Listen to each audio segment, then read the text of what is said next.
Dal trono di pietre dei Suzzipiri, oggi una nuova giornata di pulizia nuragica, una pulizia sempre legata al progetto più ampio dei sentieri primitivi del Sarrabus, che in questo caso sono finanziati dal comune di Muravera per la realizzazione nello specifico di 4 sentieri nel comune di Muravera. Oggi stiamo realizzando la pulizia collegata alla realizzazione del sentiero dei Suzzipiri. A parte la giornata bellissima, oggi c'è un sole, c'è tanta gente, è venuta anche da fuori come al solito, quindi siamo molto contenti per la partecipazione, perché diciamo che all'inizio un po' l'entusiasmo porta la gente, diciamo, alla curiosità, poi quando comunque le cose vanno avanti negli anni, che c'è sempre la tendenza un po' a perdere l'entusiasmo, noi stiamo notando invece il contrario, che l'interesse nei confronti di questo progetto sta crescendo sempre di più, quindi siamo stimolati a continuare così, sicuramente siamo sulla buona strada. Ciao a tutti, sono Erika e sono una studentessa di archeologia. Attualmente al secondo anno, mi sto per laureare e sono venuta qui appunto per aiutare il gruppo, anzitutto perché mi piacevano tantissimo le iniziative che loro portano a termine. Ero contentissima di farne parte e quindi ho accettato subito. Oggi ci troviamo al Nuraghe Suzzipiri.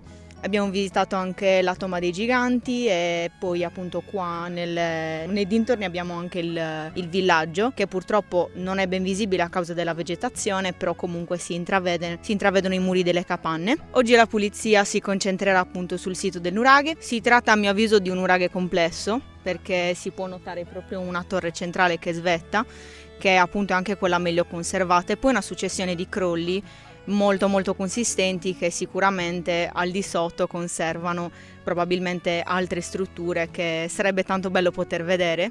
Quindi secondo me la cosa più bella ovviamente sarebbe effettuare uno scavo archeologico e poter vedere che cosa si nasconde sotto questi grandi crolli che vediamo adesso. Oltretutto mi piacerebbe tanto fare anche uno scavo appunto nell'ipotetico villaggio e vedere di quante capanne si tratta. Vicino alla tomba c'è anche una bellissima Domus de Janas, quindi diciamo che è un sito sicuramente ricco di monumenti che sono parte del patrimonio archeologico sardo, che sono tipici dell'età nuragica ma anche precedenti, nel caso della Domus de Janas già a partire dal Neolitico recente, la fase Ozieri, e da qui si può osservare veramente una vista incredibile, unica nel suo genere, sia verso le altre montagne sia verso il mare, quindi sicuramente un punto di interesse per le comunità nuragiche. È situato su un promontorio, su un'altura, e che quindi sicuramente fungeva anch'esso da punto strategico di avvistamento. Questo sito è veramente bellissimo, mi ha suscitato fin da subito molta curiosità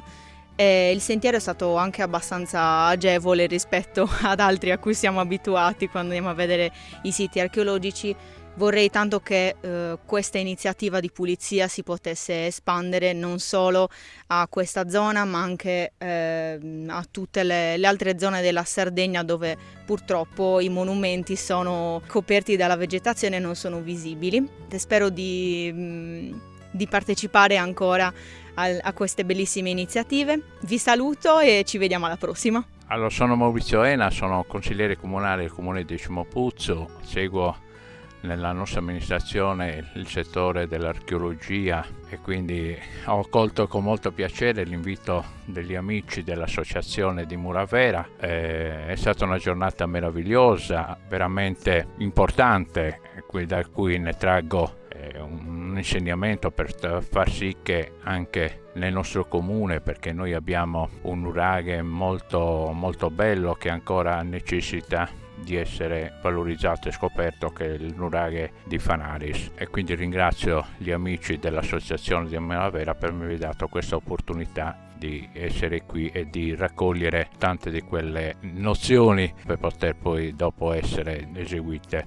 nel nostro comune. Noi siamo arrivati qua 4 anni fa e questa terra ci è entrata dentro, è una terra potente, e quindi poter sposare il progetto di Archeosarrabus per valorizzare quelli che sono la storia di questa terra veramente meravigliosa, e ci dà anche la possibilità di conoscere dei siti che altrimenti per delle persone che non sono del posto, no, sarebbero praticamente misconosciuti, e dare anche la possibilità ai nostri figli un po' di entrare dentro questa realtà che è meravigliosa. Per noi è una meraviglia passare ogni volta una giornata così. Insieme agli amici. Insieme agli amici pure che ci hanno ben accolto fin dal primo giorno che ci siamo incontrati, ci hanno aperto le porte, sono resi subito disponibili sia nel visitare i vari siti sconosciuti a noi che magari a volte non risultano neanche nelle cartine della Sardegna, visto che loro si interessano sempre di scoprire nuovi menhir, nuove tombe dei giganti, anche nuraghe. E quindi con volontà e passione aiutiamo questa associazione a pulire, a passare delle giornate insieme e anche a vivere momenti conviviali anche con i ragazzi stessi. Sta procedendo bene, poi dopo scenderemo giù a mangiare presso l'ovile dell'amico Cesare, che ci tengo a ringraziare per la collaborazione, per l'aiuto, e quindi si finirà in bellezza come ogni nostra pulizia. Grazie e alle prossime.